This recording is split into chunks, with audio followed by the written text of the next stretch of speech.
आप सबको अक्षय तृतीया की बहुत बहुत बधाई। आइए जानते हैं अक्षय तृतीया का महत्व। शास्त्रों में अक्षय तृतीया को स्वयं सिद्ध मुहूर्त माना गया है। अक्षय तृतीया के दिन मांगलिक कार्य जैसे विवाह, गृह प्रवेश, व्यापार अथवा उद्योग का आरंभ करना अति शुभ फलदायक होता है। सही मायने में अक्षय तृतीया अपने नाम के अनुरूप शुभ फल प्रदान करती है। अक्षय तृतीया पर सूर्य व चंद्रमा अपनी उच्च राशि में रहते हैं। आइए अक्षय तृतीया का महत्व जानते हैं। अक्षय तृतीया के विषय में मान्यता है कि इस दिन जो भी काम किया जाता है उसमें बरकत होती है, यानी इस दिन जो भी अच्छा काम करेंगे उसका फल कभी समाप्त नहीं होगा। अगर कोई बुरा काम करेंगे तो उस काम का परिणाम भी कई जन्मों तक पीछा नहीं छोड़ेगा। इसीलिए नया वाहन लेना हो, गृह प्रवेश करना हो, आभूषण खरीदना हो या कोई भी शुभ कार्य करना हो तो लोग इस तिथि का विशेष उपयोग करते हैं। मान्यता है कि यह दिन सभी के जीवन में अच्छे भाग्य और सफलता को लेकर आता है। इसीलिए लोग ज़मीन जायदाद संबंधी कार्य, शेयर मार्केट में निवेश या कोई भी नया काम की शुरुआत इस दिन कर सकते हैं। धरती पर देवताओं ने 24 रूपों में अवतार लिया था। इनमें छठा अवतार भगवान परशुराम का था। पुराणों में उनका जन्म अक्षय तृतीया को ही हुआ था, ऐसा माना जाता है। इस दिन भगवान विष्णु के चरणों से धरती पर गंगा अवतरित हुई। सत्ययुग, द्वापर व त्रेता युग के प्रारंभ की गणना भी इसी दिन से होती है। न माधव समो मासो न कृतेन युगम समम न च वेद समम शास्त्रम न तीर्थ गंगायाम समम।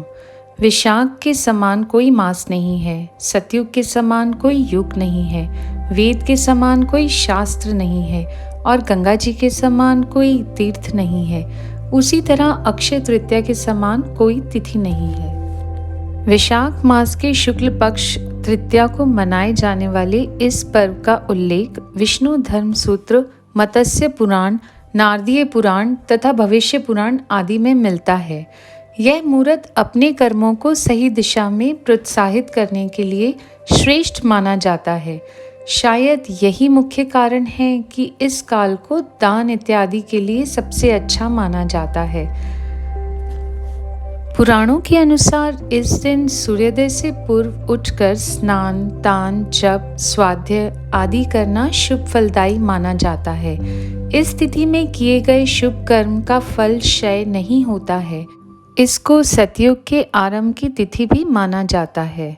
मत्स्य पुराण के अनुसार अक्षय तृतीया के दिन अक्षत, पुष्प, दीप आदि द्वारा भगवान विष्णु की आराधना करने से विष्णु भगवान की विशेष कृपा प्राप्त होती है तथा संतान भी अक्षय बनी रहती है। दीन दुखियों की सेवा करना, वस्त्रादि का दान करना और शुभ कर्मों की ओर अग्रसर रहते हुए मन, वचन व अपने कर्म से अपने मनुष्य धर्म का पालन करना ही अक्षय तृतीया पर्व की सार्थकता है। कलयुग के नकारात्मक प्रभाव से बचने के लिए इस दिन भगवान विष्णु की उपासना करके दान अवश्य करना चाहिए। ऐसा करने से निश्चय ही अगले जन्म में समृद्धि, ऐश्वर्य व सुख की प्राप्ति होती है। दुर्भाग्य को सौभाग्य में परिवर्तित करने के लिए यह दिवस सर्वश्रेष्ठ है। इस दिन पवित्र नदियों में स्नान कर सामर्थ्य अनुसार जल, अनाज, गन्ना, दही, सत्तू, फल, सुराही, हाथ से बने पंखे, वस्त्रादि का दान करना विशेष फल प्रदान करने वाला माना गया है। रेणुका के पुत्र परशुराम और ब्रह्मा के पुत्र अक्षय कुमार का प्राकट्य इसी दिन हुआ था।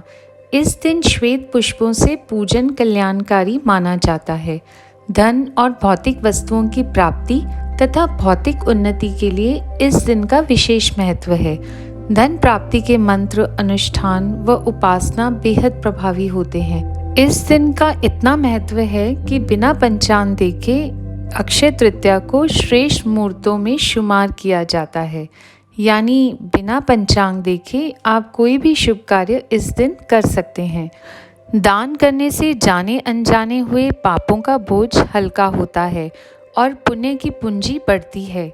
अक्षय तृतीया के विषय में कहा गया है कि इस दिन किया गया दान खर्च नहीं होता है, यानी आप जितना दान करते हैं उससे कई गुना आपके अलौकिक कोष में जमा हो जाता है। मृत्यु के बाद जब अन्य लोक में जाना पड़ता है तब उस धन से किया गया दान विभिन्न रूपों में प्राप्त होता है। इस तिथि को भगवान श्री बद्री नारायण के पट खुलते हैं। अक्षय तृतीया को ही वृंदावन में श्री बांके बिहारी जी के चरणों के दर्शन वर्ष में एक बार ही होते हैं। आप जानते हैं, अक्षय तृतीया के दिन ही माँ गंगा का अवतरण धरती पर हुआ था। माँ अन्नपूर्णा का जन्म भी आज ही के दिन हुआ था। द्रौपदी को चीरहरण से श्री कृष्ण ने आज ही के दिन बचाया था। कृष्ण और सुदामा का मिलन आज ही के दिन हुआ था।